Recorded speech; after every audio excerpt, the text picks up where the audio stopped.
Since childhood I had a dream to visit the beautiful northern area town of Skardu. I planned it many times but the plans could not materialize due to one reason or another. Then, as it happened, the trip to Skardu was planned and implemented on a very short notice when both of us were not guessing it. I was to meet my lifetime friend Riz in his office in Islamabad to bid him farewell as he was going back to US after spending a very successful time as CEO USF. I reached Riz's place on Tuesday, 30th July 2019 at 1430 by bus from Lahore after winding my way through picturesque hills of the Salt Range. Riz was kind enough for sending me his driver and he asked me to come to his residence and have a lunch. I told him that I want to visit a friend to take back my luggage, so Riz suggested to drop me off first at his home and come by metro bus at night. I agreed. After meeting my friend, I collected my luggage and riding metro reached Riz's residence at 2030 where I was told that Riz was waiting for me since 1930. He met me with usual Crescent School days fervor and we had a superb dinner. Later I told him that I had to visit PTCL headquarters tomorrow, that is Wednesday 31st of July 2019. All of a sudden, during our conversation during dinner, Riz told me that one of his friends had a visit of northern areas and they are awesome. Riz said that he had some time those days and we both may visit Skardu from Thursday through Sat. That is 1st to 3rd of August 2019. I was overjoyed since it was like a dream come true. I instantly agreed to the proposal. On the following morning, after a lot of rain from late night to about 09:00, his driver dropped me at PTCL HQS where I visited several of my longtime friends and colleagues and had lunch with them. Day 1. We started early from Riz's place at 09:00 as the flight was at 1045 and reached the new Islamabad airport at 0945. We took the boarding pass and reached the waiting lounge by 1010 am. We boarded the plane by 1025 which took off exactly at 1050. The scenery, after a few minutes of flight, was exotic and breathtaking as we were flying over snow-capped high mountains. The captain saw us skate to snow-capped peak, then after a few minutes we took a sharp right turn for landing at Skardu airport and then the airplane started losing height sharply. Actually, flying at 8,700 meters for a mere 40 minutes flight is too much. The airplane took about 2-3 turn around Skardu city and then only it was able to land on the runway. The view below was breathtaking with Indus and sand and houses and some trees. Anyhow, when we landed, no sooner did we come out of the aeroplane than we both were captivated by the surroundings of the Skardu airport. Just ignoring the bus that was there to pick us up, I and Riz started taking snaps of beautiful mountains all around. Afterwards, we took the second round of bus and then came out of the airport where a person was there to pick us up from our hotel.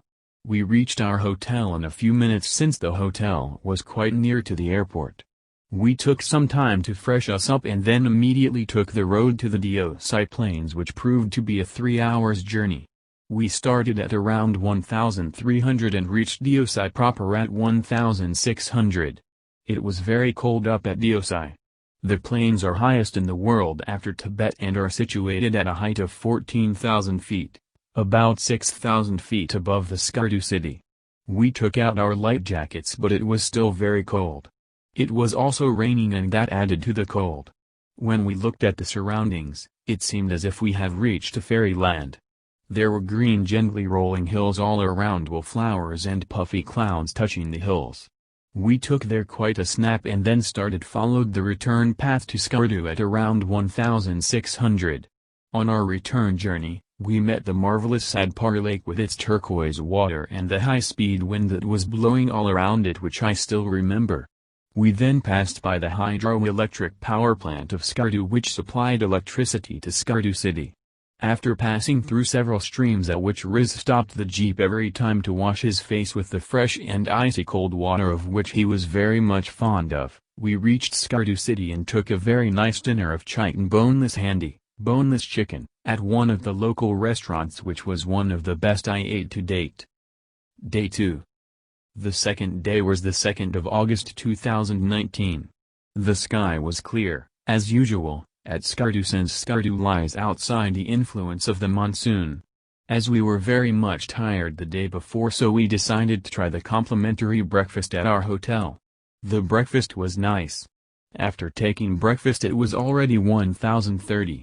Now before wasting any further time, we started towards Upper Kakura Lake. It has got a magnificent view and the way leading to it is full of streams, waterfalls and lakes. We did a lot of photography at some of the bridges built on these mountain rivers. When we reached Upper Kakura Lake we rested for a few minutes, then waded through the ice-cold water courtesy Riz liked to wade through already, and I, being reluctant, was pushed towards the water by him. It was an experience that cannot be put into words. Later we had a delicious lunch of fresh trout fish. By the way, I ate trout for the first time in my life. It was fresh from the waters and it was delicious.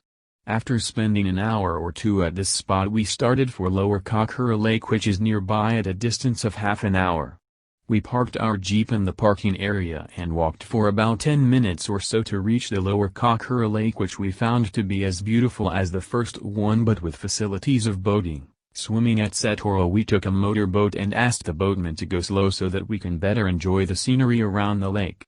We had covered about half a distance when Riz asked the boatman to stop and let us drop near a bunch of trees. As we got out of the boat and started climbing the mountain full of trees, it was the most charming experience. Although the ascent was quite steep, but the fragrance around spread by the local herbs and the scene of the lake from the mountain made the hiking experience a memory to remember. About an hour of ascent and descent we called the boatman who picked us up from the hiking spot and back to the boating point. We had a lunch of trout on our journey back, which was delicious as usual. Our next journey was Shangri-La spot, which took us about 15 minutes to reach. It's a beautiful artificial spot created to be enjoyed with the family. It has residential apartments and nice restaurants. It has a lake around which the hotels and restaurants are set, is especially beautiful but somewhat marred by human intervention and pollution. We stayed there for about 2 hours and then returned to our hotel to take some rest. As we were tired to the core, we decided to have dinner in the hotel. Day 3. Since we had a flight back to Islamabad at 1245, so in order to reach Skardu airport at least an hour earlier at 1145, we had to get up and start our journey quite early if we were to see the beautiful Shigar Valley in detail. Shigar Valley is a beautiful valley at a distance of 80 kilometers or 1.5 hours by road from our hotel at Skardu. We started at 0730 in the morning and by about 0815 we were passing by the cold desert area of Skardu. It is very interesting that although this area of Pakistan is famous for its cool weather in summer, but it is so dry and the rainfall so meager that some parts of it have been converted to virtual deserts. The sand dunes were just like the Khalistan desert of the Punjab or the Thar desert of Zinct. The only difference being that this one was a cold one. After a half hour or so we reached a spot on a bridge where it was written that it is the entrance to Shigar. After crossing it and taking a turn we reached a spot which is called Shigar Viewpoint, from where whole Shigar Valley can be viewed. From a distance the valley appears to be an oasis in a desert. After this point the road gently descends, and as we enter the beautiful Shigar Valley we first pass by the beautiful 17th century mosque built by one of the Rajas of the Shigar Valley, and then the winding road leads us to the famous Shigar Fort, once a stronghold of the Raja of Shigar. It was renovated by Aga Khan III and now it is acquired by a 5-star hotel company and is being run as a commercial hotel. As the fort opens at 1000 and it was only 0930, so we could not see the fort in detail, and upon request we were allowed to take a general view of the fort. It was a nice one with beautiful rooms made for the royalty. After a while we came out and took a nice breakfast at a beautiful spot over a rushing river stream just overlooking the fort. It was already 1000 hours now, so we decided to return to our hotel near the Skardu airport. On our way back, near the city I stopped for some ice cream, my weak point, and Riz took some milkshake with Faluda. We then proceeded straight to the hotel, took the luggage and reached the airport exactly at 1145. After checking in and boarding etc., we are in the airplane which took off at 1255. Up in the clouds, after some time, We could see the peak of Nanga Parbat.